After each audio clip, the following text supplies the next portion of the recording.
Hello students, welcome to the Spandan Academy. Class 7th, subject Science. Today we are reading chapter 4, Heat means Usma. In chapter 3, you learned that woolen clothes are made from animal fibers. अध्याय 3 में आप पढ़ चुके हैं कि ऊनी वस्त्र जांतव रेशों से बनाए जाते हैं. You also know that cotton clothes are made from plant fibers. आप यह भी जानते हैं कि सूती वस्त्र पादप रेशों से बनाए जाते हैं. We wear woolen clothes during winters when it is cold outside. हम शीतकाल में ऊनी वस्त्र पहनते हैं जो हमें गर्म रखते हैं. जब मौसम गर्म होता है तब हम हल्के रंग के सूती वस्त्र पहनना पसंद करते हैं. ये हमें ठंडक का अनुभव कराते हैं. आप यह जानने के लिए अवश्य ही उत्सुक होंगे कि किसी विशेष ऋतु के लिए विशेष प्रकार के वस्त्र ही क्यों उपयुक्त होते हैं. In winter you feel cold inside the house.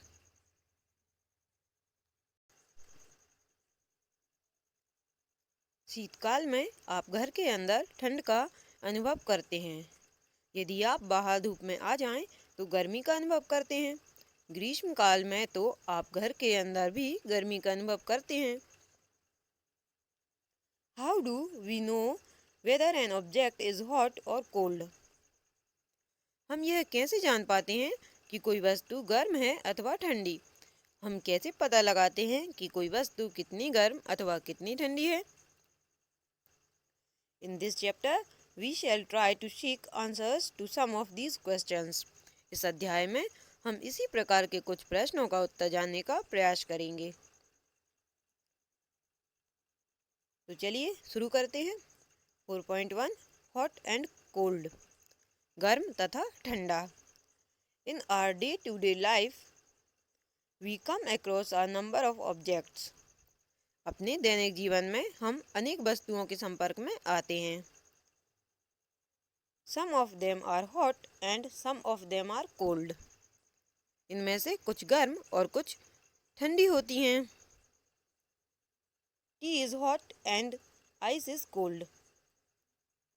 List some objects you use commonly in table 4.1. Mark these objects as hot or cold.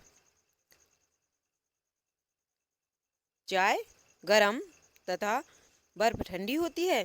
सारणी 4.1 में सामान्य उपयोगी वस्तुओं की सूची दी गई है.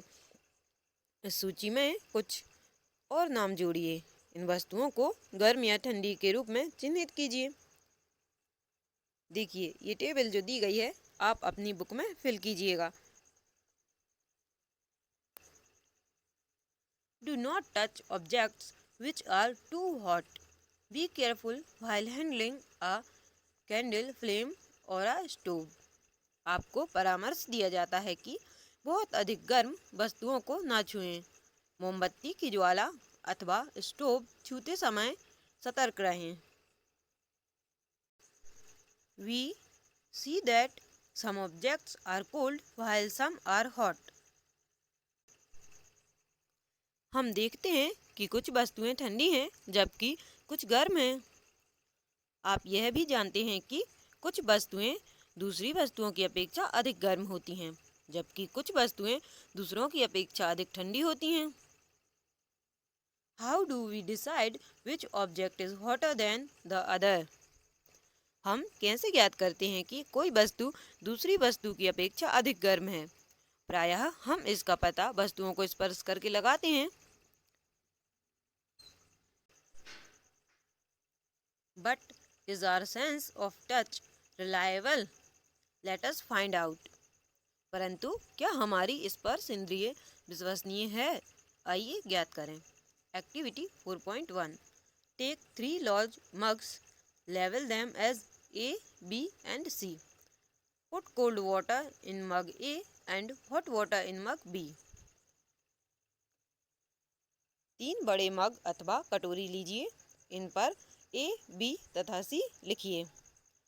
मग A में ठंडा पानी तथा मग बी में गर्म पानी लीजिए, जैसा कि डायग्राम में दिखाया गया है। कुछ ठंडा और कुछ गर्म पानी मिलाकर मग सी में डालिए। अब अपने बाएं हाथ को मग ए में तथा दाहिने हाथ को मग बी में डालिए। दोनों हाथों को 2-3 मिनट तक मगों में डूबे रहने दीजिए।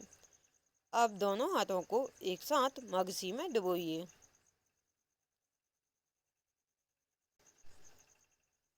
Do both the hands get the same feeling? क्या दोनों हाथों को एक जैसा अनुभव होता है? सुनिश्चित कीजिए कि पानी इतना गर्म ना हो कि आपका हाथ जल जाए। हमें कम गर्म पानी ही लेना है।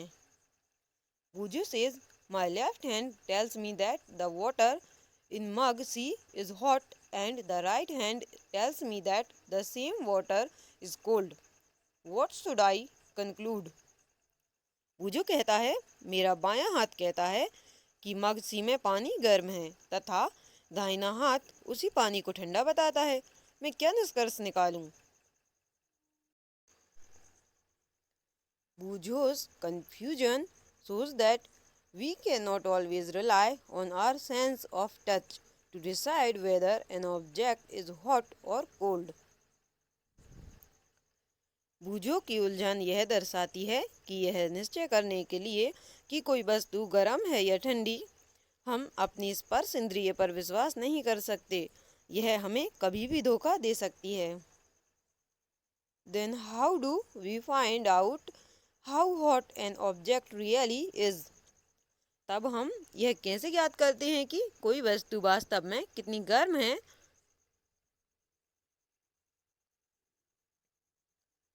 A reliable measure of the hotness of an object is its temperature.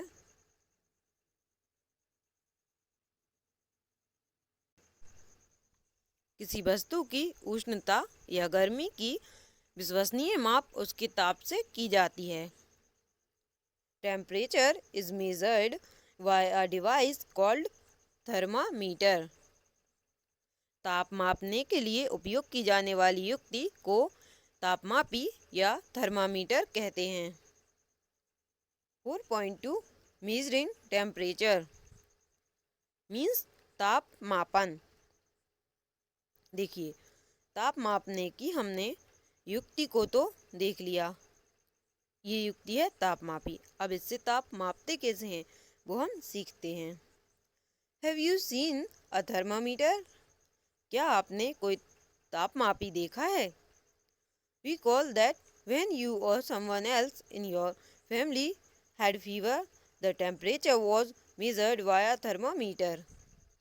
याद कीजिए कि जब कभी आपको या आपके परिवार में किसी को बुखार चढ़ा था तो टेम्परेचर को थर्मामीटर से मापा गया था। जिस तापमापी से हम अपने शरीर के ताप को मापते हैं उसे डॉक्टरी थर्मामीटर कहते हैं। किसी थर्मामीटर को अपने हाथ में पकड़िए तथा उसका ध्यानपूर्वक परीक्षण कीजिए। यदि आपके पास थर्मामीटर नहीं है तो अपने मित्र के साथ सम्मिलित हो जाइए।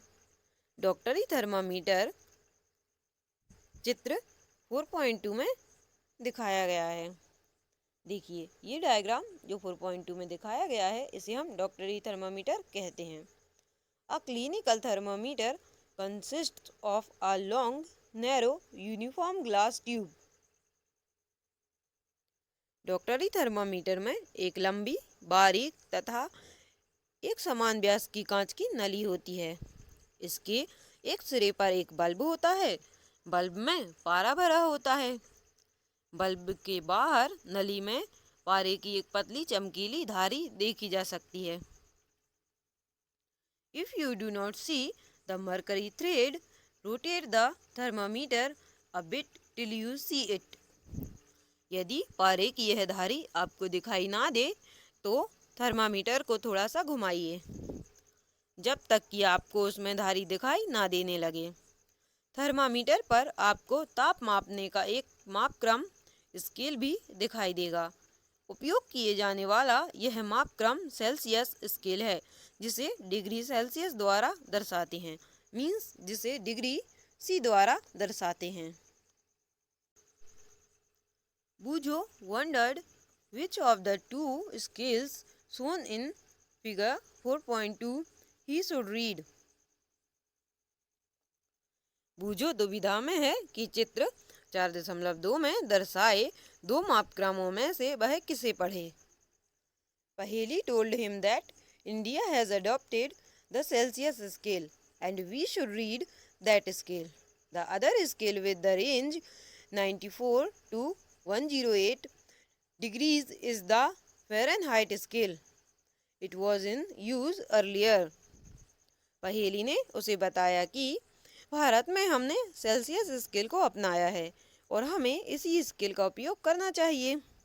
दूसरा मापक्रम फ़ारेनहाइट स्केल है जिसका परिसर 94 से 108 डिग्री तक है। इसे पहले प्रयोग किया जाता था।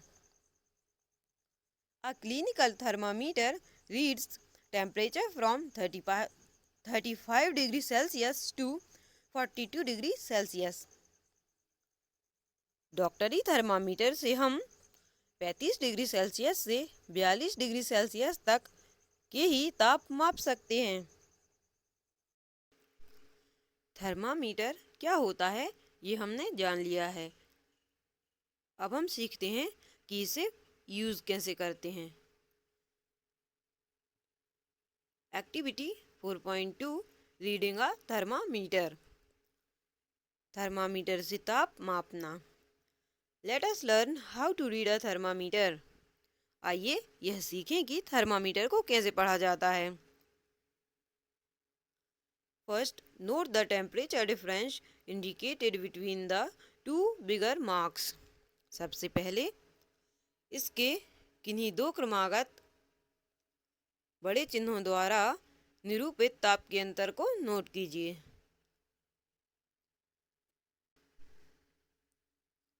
इन दोनों चिन्हों के बीच भागों की संख्या को नोट कीजिए। मान लीजिए दो बड़े चिन्हों के बीच 1 डिग्री का अंतर है तथा इन चिन्हों के बीच 5 भाग हैं। तब एक छोटे भाग का मान 1/5 डिग्री सेल्सियस अर्थात 0.2 डिग्री सेल्सियस होगा।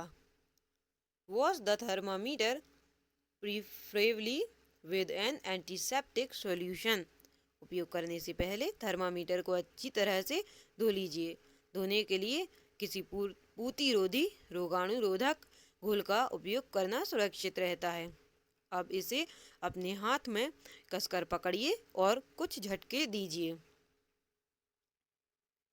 झटके देने से पारे का तल नीचे आ जाएगा। सुनिश्चित कीजिए कि यह 35 डिग्री सेल्सियस से नीचे आ गया है। Now place the bulb of the thermometer under your tongue. अब थर्मामीटर के बल्ब को अपनी जीभ के नीचे रखिए। 1 मिनट के बाद थर्मामीटर को बाहर निकालिए और उसका पाठ्यांक नोट कीजिए। यह आपके शरीर का ताप है। The temperature should always be stated with its unit degree Celsius. ताप को सदैव इसके मात्रक डिग्री सेल्सियस के साथ व्यक्त करना चाहिए। What did you record as your body temperature? आपने अपने शरीर का ताप कितना नोट किया? The normal temperature of human body is 37 degree Celsius. मानव शरीर का सामान्य ताप 37 डिग्री सेल्सियस है। Note that the temperature is stated with its unit. ध्यान दीजिए कि ताप को इसके मात्रक के साथ व्यक्त किया गया है। Paheli measured her body temperature. She got worried as it was not exactly 37 degree Celsius. पहेली ने अपने शरीर का ताप मापा। वह चिंतित हो गई क्योंकि यह ठीक 37 डिग्री सेल्सियस नहीं था। Let us try to assure पहेली that there is nothing wrong with her. आइए पहेली को विश्वास दिलाएं कि उसके साथ कोई समस्या नहीं है। अर्थात यह आवश्यक नहीं है कि हमारे शरीर का टेम्परेचर एग्जैक्ट 37 डिग्री सेल्सियस ही हो। Activity 4.3. Measure the body temperature of some of your friends. At least 10. With a clinical thermometer. Record your observations in table 4.2. डॉक्टरी थर्मामीटर की सहायता से अपने कुछ मित्रों के शरीर का ताप मापिए। अपने प्रेक्षणों को सारणी 4.2 में लिखिए। क्या प्रत्येक विद्यार्थी के शरीर का ताप 37 डिग्री सेल्सियस है? The temperature of every person में नॉट बी 37 डिग्री सेल्सियस। यह आवश्यक नहीं है कि प्रत्येक व्यक्ति का सामान्य ताप 37 डिग्री सेल्सियस हो। यह कुछ अधिक अथवा कुछ कम भी हो सकता है। वास्तव में जिसे हम सामान्य ताप नॉर्मल टेम्परेचर कहते हैं, वह स्वस्थ व्यक्तियों के विशाल समूह के शरीर का औसत ताप है। Boojho got a naughty idea. He wanted to measure the temperature of hot milk using a clinical thermometer. Paheli stopped him from doing so. बूजो के दिमाग में एक नटखट विचार आया। वह डॉक्टरी थर्मामीटर से गर्म दूध का ताप मापना चाहता था। पहेली ने उसको ऐसा करने से रोक दिया। कॉशन मीन्स चेतावनी। Do not use a clinical thermometer for measuring the temperature of any object other than the human body. डॉक्टरी थर्मामीटर का उपयोग मानव शरीर का ताप मापने को छोड़कर किसी अन्य वस्तु का ताप मापने के लिए कभी मत कीजिए। थर्मामीटर को धूप तथा आग के पास रखने से बचाइए। ऐसा करने से यह टूट सकता है। हमने डॉक्टरी थर्मामीटर के बारे में जाना, उसे उपयोग करना भी सीखा। अब हम पढ़ते हैं लेबोरेटरी थर्मोमीटर मीन्स प्रयोगशाला तापमापी। How do we measure the temperature of other objects?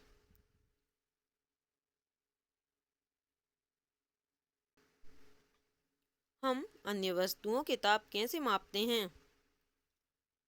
For this purpose there are other thermometers. इसके लिए अन्य तापमापी काम में लाते हैं। ऐसा ही एक तापमापी प्रयोगशाला तापमापी है। आपके अध्यापक इस तापमापी को आपको दिखाएंगे।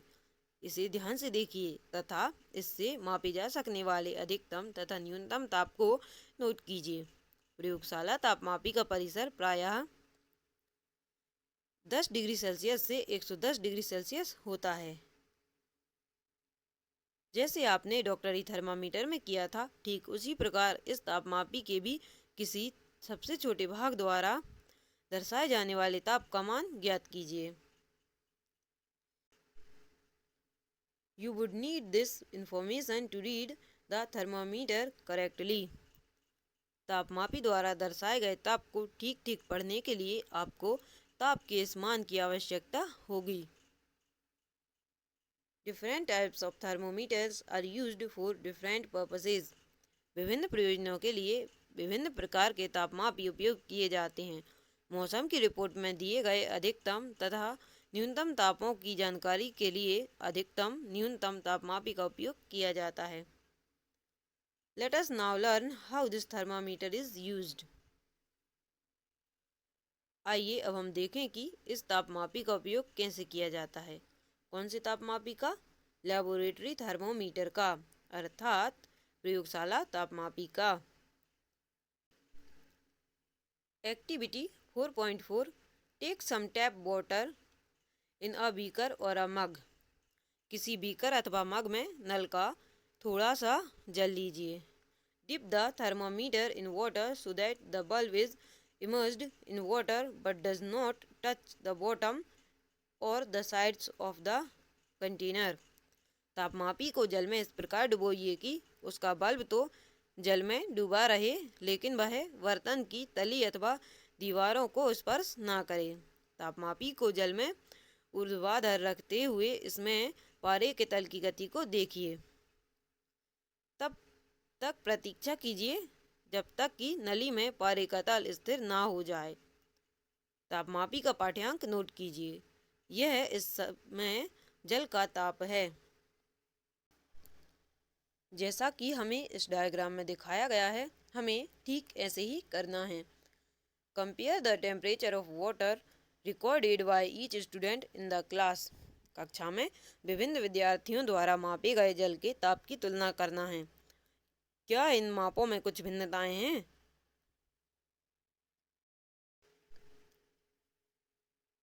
In addition to the precautions needed while reading a clinical thermometer, the laboratory thermometer प्रयोगशाला तापमापी का उपयोग करते समय डॉक्टरी थर्मामीटर का पाठ्यांक लेते समय बरती जाने वाली सभी सावधानियों के अतिरिक्त निम्नलिखित सावधानी भी बरती जानी चाहिए। Should be kept upright, not tilted. Figure 4.5। तापमापी को ऊर्ध्वाधर रखना चाहिए, तिरछा नहीं। देखिए, हमें इस डायग्राम में दिखाया भी गया है, इसमें तापमापी को बिल्कुल सीधा रखा गया है। Bulb should be surrounded from all sides by the substance of which the temperature is to be measured. The bulb should not touch the surface of the container. तापमापी का बल्ब चारों ओर से उस पदार्थ से घिरा होना चाहिए जिसका ताप मापना है। बल्ब बर्तन की दीवारों से नहीं छूना चाहिए। Boojho now understand why clinical thermometer can not be used to measure high temperatures. Boojho को अब समझ में आ गया है कि उच्च तापों को मापने के लिए डॉक्टरी थर्मामीटर का उपयोग क्यों नहीं करना चाहिए। But still wonders whether a laboratory thermometer can be used to measure his body temperature. लेकिन वह अब भी उलझन में है कि क्या प्रयोगशाला तापमापी द्वारा उसके शरीर का ताप मापा जा सकता है। Let us try to answer this question. आइए इस प्रश्न का उत्तर खोजने का प्रयत्न करें। Activity 4.5 Take some hot water in a beaker or a mug. किसी बीकर या मग में थोड़ा गर्म जल लीजिए। Dip the thermometer in water. तापमापी के बल्ब को जल में डुबोइए। पारे के तल के स्थिर होने तक प्रतीक्षा कीजिए। जब पारे का तल स्थिर हो जाए तो ताप नोट कीजिए। अब तापमापी को जल से बाहर निकालिए। ध्यानपूर्वक देखिए कि अब क्या होता है। क्या आप देखते हैं कि जैसे ही तापमापी को जल से बाहर निकालते हैं, पारे का तल गिरने लगता है। इसका अर्थ है कि किसी प्रयोगशाला तापमापी द्वारा ताप का पाठ्यांक तभी नोट करना चाहिए जब उसका बल्ब जल या उस वस्तु में रखा है जिसका ताप मापना है। You may recall that while taking your own temperature, you have to take the thermometer out of your mouth to note the reading. याद कीजिए कि अपने शरीर का ताप मापते समय आपको पाठ्यांक नोट करने के लिए थर्मामीटर को मुंह से बाहर निकालना पड़ता है। क्या तब आप प्रयोगशाला तापमापी को अपने शरीर का ताप मापने के लिए उपयोग कर सकते हैं? स्पष्ट है कि प्रयोगशाला तापमापी का उपयोग इस प्रयोजन के लिए सुविधाजनक नहीं है। मीन्स हम प्रयोगशाला तापमापी से अपने शरीर का ताप नहीं माप सकते।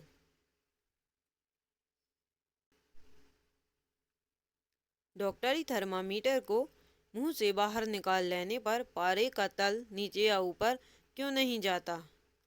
किसी डॉक्टरी थर्मामीटर का फिर से परीक्षण कीजिए। क्या आप बल्ब के पास कोई विभंग किंक देखते हैं? विभंग का क्या लाभ है? यह पारे के तल को अपने आप नीचे गिरने से रोकता है।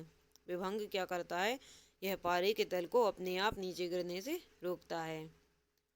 Wuju wonders why the level of mercury should change at all when the bulb of the thermometer is brought in contact with other object. बूझो यह जानने के लिए उत्सुक है कि जब तापमापी का बल्ब किसी वस्तु के संपर्क में आता है तो पारे के तल में परिवर्तन क्यों होता है।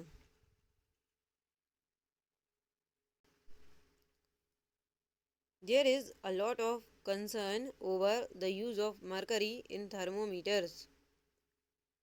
तापमापी में पारे के प्रयोग के विषय में अनेक चिंताएं हैं। पारा एक विषाक्त पदार्थ है और यदि तापमापी टूट जाए तो इसका निपटान अत्यंत कठिन है।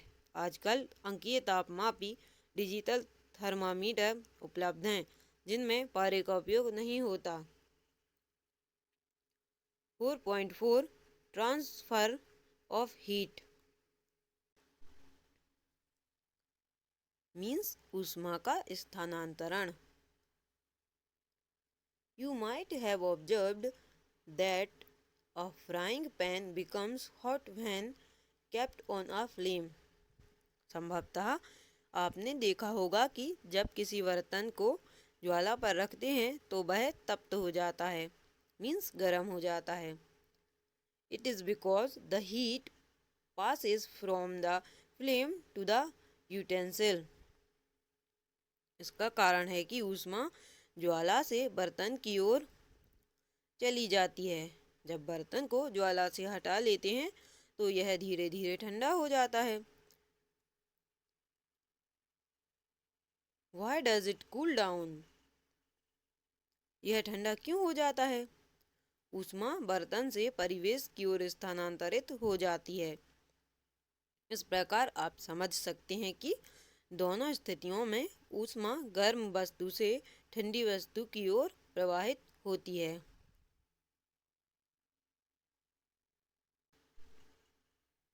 In fact, in all cases, heat flows from a hotter object to a colder object.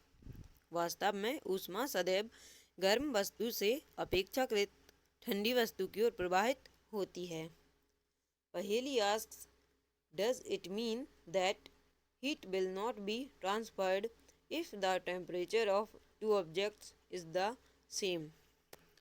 पहेली जानना चाहती है, क्या इसका यह अर्थ है कि यदि दो वस्तुओं का ताप समान हो तो ऊष्मा स्थानांतरित नहीं होगी? How does heat flow? Let us investigate. ऊष्मा किस प्रकार स्थानांतरित होती है, आइए इसकी खोज करें। Activity 4.6. Take a rod or flat strip of a metal, say of aluminium और आयरन। एल्यूमिनियम या लोहे जैसी किसी धातु की एक छड़ अथवा चपटी पट्टी लीजिए। Fix a few small wax pieces on the rod. छड़ पर मोम के छोटे छोटे टुकड़े चिपकाइए। ये टुकड़े लगभग समान दूरियों पर होने चाहिए, जैसा कि हमें डायग्राम 4.7 में दिखाया गया है। छड़ के एक सिरे को एक प्रयोगशाला स्टैंड पर कसिए। यदि आपको स्टैंड ना मिले तो आप छड़ के एक सिरे को ईंटों के बीच में दबाकर रख सकते हैं। देखिए, ईंटों में दबाना भी डायग्राम में दिखाया गया है। Now hit the other and of the rod and observe. अब छड़ के दूसरे सिरे को गर्म कीजिए और ध्यानपूर्वक देखिए। What happens to the wax pieces? मोम के टुकड़ों का क्या होता है? Do these pieces begin to fall? क्या ये टुकड़े गिरना आरंभ कर देते हैं? कौन सा टुकड़ा सबसे पहले गिरता है? क्या आप सोचते हैं कि ऊष्मा ज्वाला के सबसे निकट के सिरे से दूसरे सिरे की ओर स्थानांतरित होती है?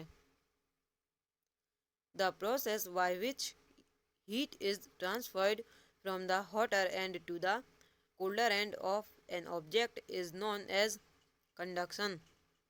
वह प्रक्रम जिसमें ऊष्मा किसी वस्तु के गर्म सिरे से ठंडे सिरे की ओर स्थानांतरित होती है, चालन कहलाता है। ठोसों में ऊष्मा प्रायः चालन के प्रक्रम द्वारा स्थानांतरित होती है। Do all substances conduct heat easily? क्या सभी पदार्थों में ऊष्मा का चालन आसानी से हो जाता है? You must have observed that the metallic pan for cooking has a plastic or wooden handle. आपने देखा होगा कि खाना पकाने के लिए उपयोग किए जाने वाले धातु के बर्तन में प्लास्टिक या लकड़ी की हत्थी लगी होती है। क्या आप किसी तप्त बर्तन को हत्थी से पकड़कर बिना हाथ जले उठा सकते हैं? हाँ, बिल्कुल। किसी तप्त बर्तन को हत्थी से पकड़कर बिना हाथ जलाए उठाया जा सकता है। Activity 4.7 heat water in a small pan और अ बीकर। किसी छोटे बर्तन या बीकर में गर्म पानी लीजिए। Collect some articles such as a steel spoon, plastic scale, pencil and divider. कुछ वस्तुएं जैसे इस्पात की चम्मच, प्लास्टिक का स्केल, पेंसिल तथा विभाजनी एकत्र कीजिए। इन सभी वस्तुओं को एक सिरे से गर्म पानी में डुबोइए, जैसा कि हमें फिगर 4.8 में दिखाया गया है। कुछ देर प्रतीक्षा करने के बाद दूसरे सिरे को छूकर देखिए। अपने प्रेक्षणों को सारणी 4.3 में लिखिए। The materials which allow heat to pass through them easily are conductors of heat. जो पदार्थ अपने से होकर ऊष्मा को आसानी से जाने देते हैं उन्हें ऊष्मा का चालक कहते हैं। इनके उदाहरण हैं एल्यूमिनियम, आयरन लोहा तथा कॉपर मीन्स तांबा। The materials which do not allow heat to pass through them easily are poor conductors of heat such as plastic and wood. जो पदार्थ अपने से होकर ऊष्मा को आसानी से नहीं जाने देते उन्हें ऊष्मा का कुचालक कहते हैं, जैसे प्लास्टिक तथा लकड़ी। Poor conductors are known as insulators. कुचालकों को ऊष्मारोधी भी कहते हैं। The water and air are poor conductors of heat. जल तथा वायु ऊष्मा के कुचालक हैं। तब इन पदार्थों में ऊष्मा स्थानांतरण कैसे होता है, आइए पता लगाएं। Let us find out. Activity 4.8 Take a round bottom flask. If flask is not available, a beaker can be used. Fill it 2/3 with water.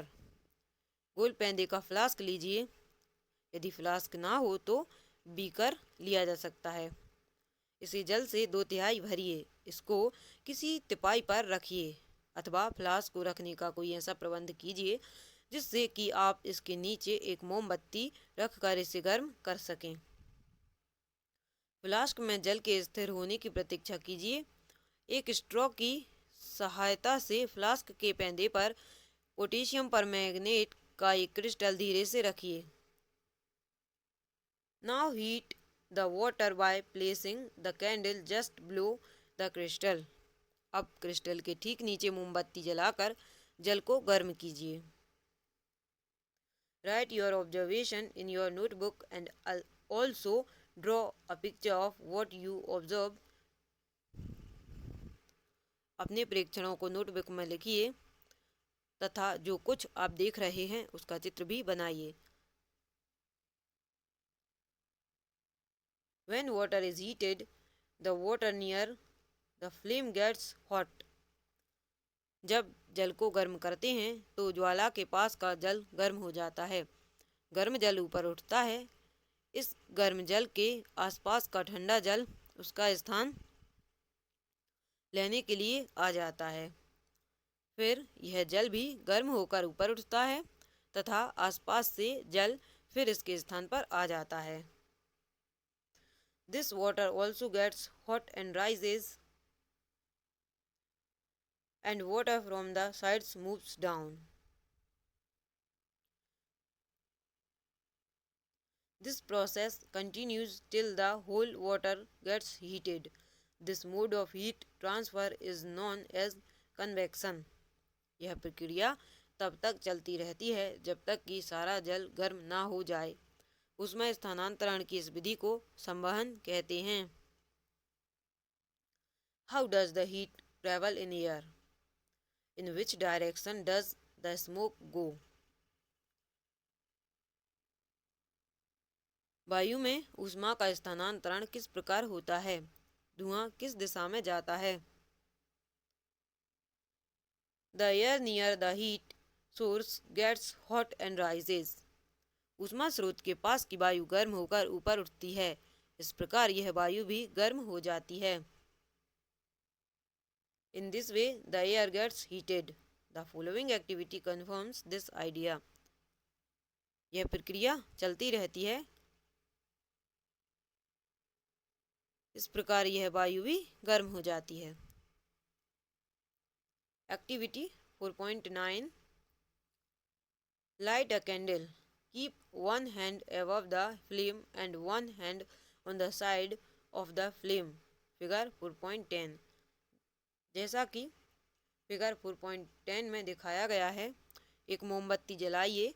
अपने एक हाथ को ज्वाला के ऊपर तथा दूसरे हाथ को ज्वाला के पार्श्व में रखिए, मीन्स पास में रखिए। क्या आपके दोनों हाथ समान गर्मी का अनुभव करते हैं? यदि नहीं, तो कौन सा हाथ अधिक गर्म अनुभव करता है? ऐसा क्यों?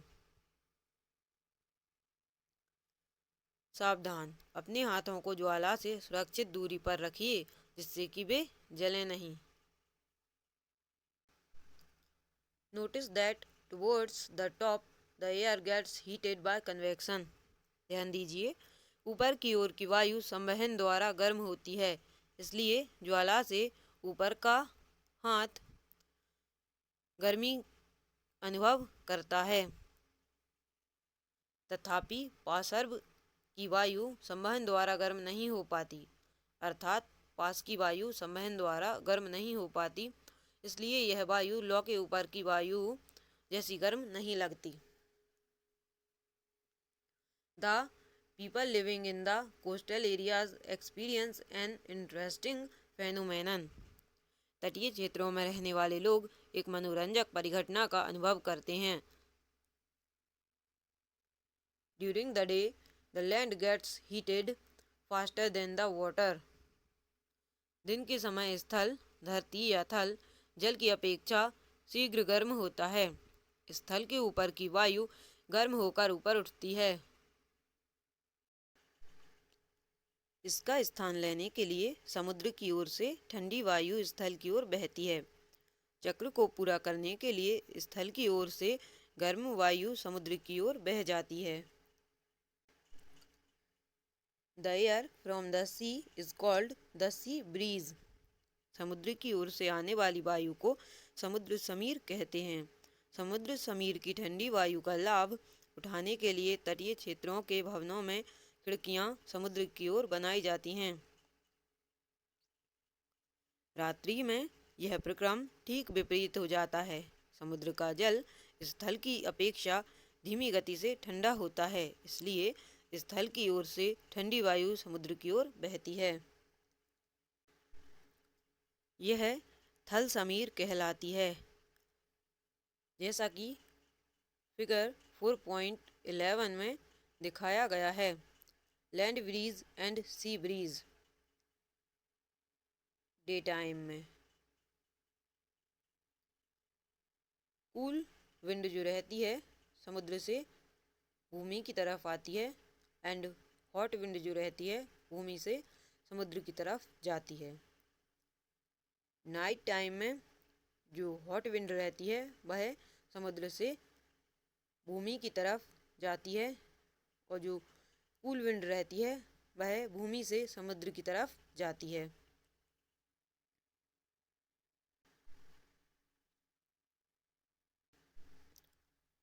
देखिए, जब हम धूप में खड़े होते हैं तो हमें गर्माहट महसूस होती है।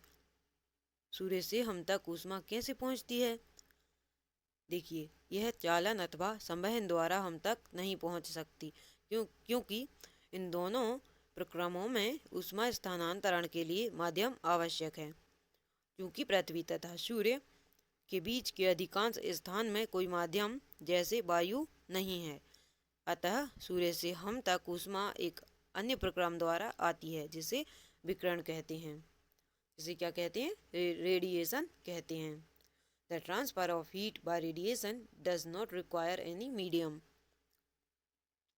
विकिरण द्वारा ऊष्मा के स्थानांतरण में किसी माध्यम जैसे वायु अथवा जल की आवश्यकता नहीं होती। माध्यम विद्यमान हो या ना हो, विकिरण द्वारा ऊष्मा का स्थानांतरण हो सकता है। जब हम किसी तापक या हीटर के सामने बैठते हैं तो हमें इसी प्रक्रम द्वारा ऊष्मा प्राप्त होती है। ज्वाला से हटा कर रखा कोई गर्म बर्तन ठंडा होते समय अपनी कुछ ऊष्मा को विकिरण द्वारा ही परिवेश को स्थानांतरित करता है। Our body too gives heat to the surroundings and receives heat from it by radiation.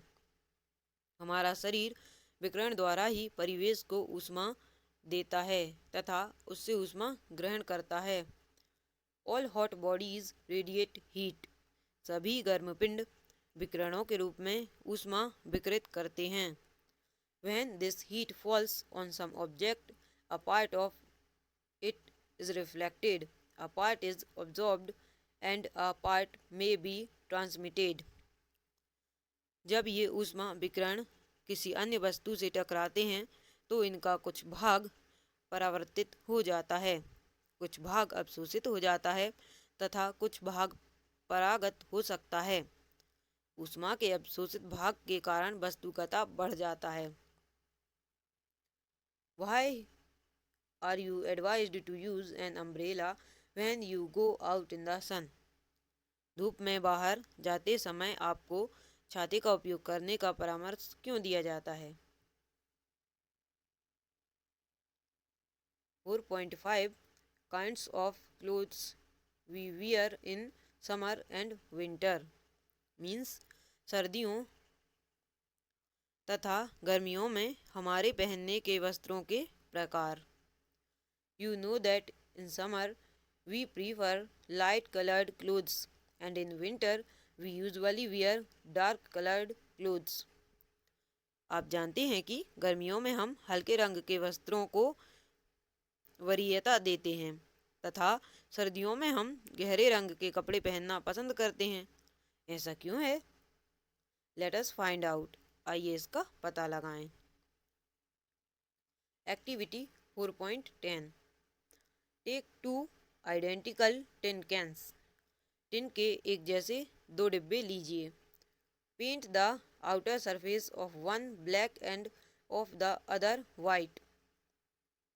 इनमें से एक के बाहरी पृष्ठ को काला तथा दूसरे के बाहरी पृष्ठ को सफ़ेद पेंट कीजिए। दोनों डिब्बों में बराबर मात्रा में जल भरिए तथा उन्हें दोपहर के समय लगभग 1 घंटे के लिए धूप में रख दीजिए।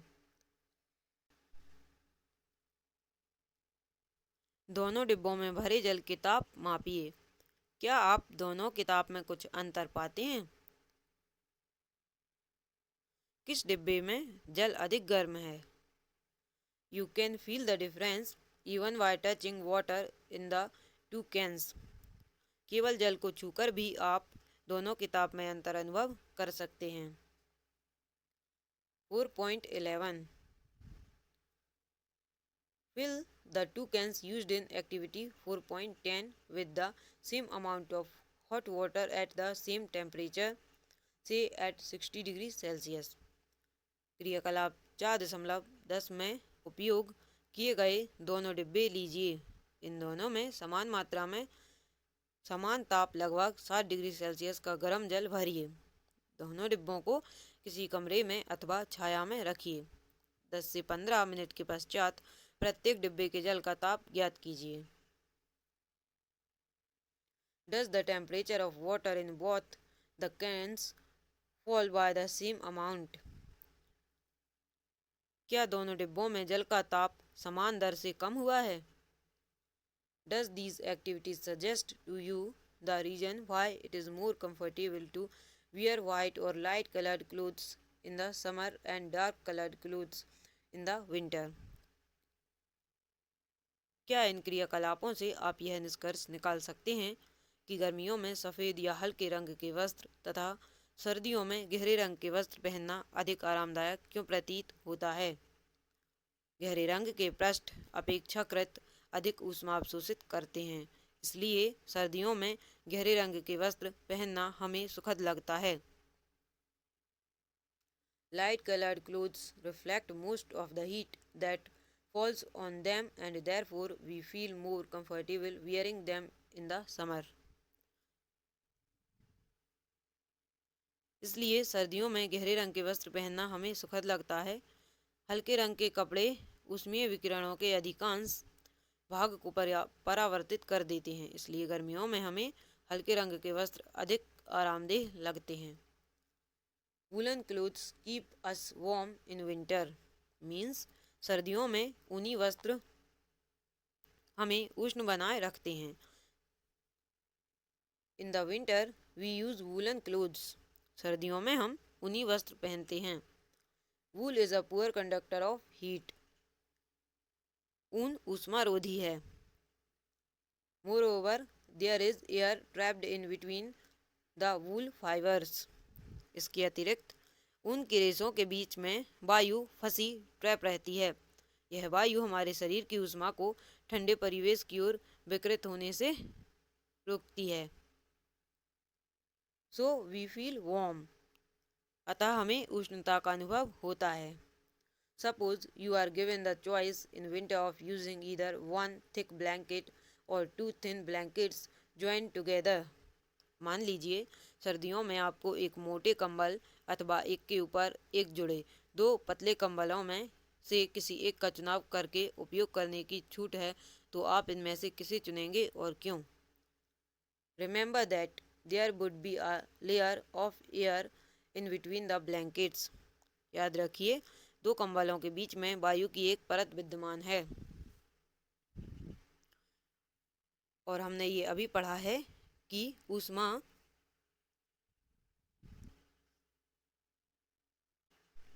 को वायु विकृत होने से रोकती है, अतः हमें दो ब्लैंकेट को चूज करना चाहिए।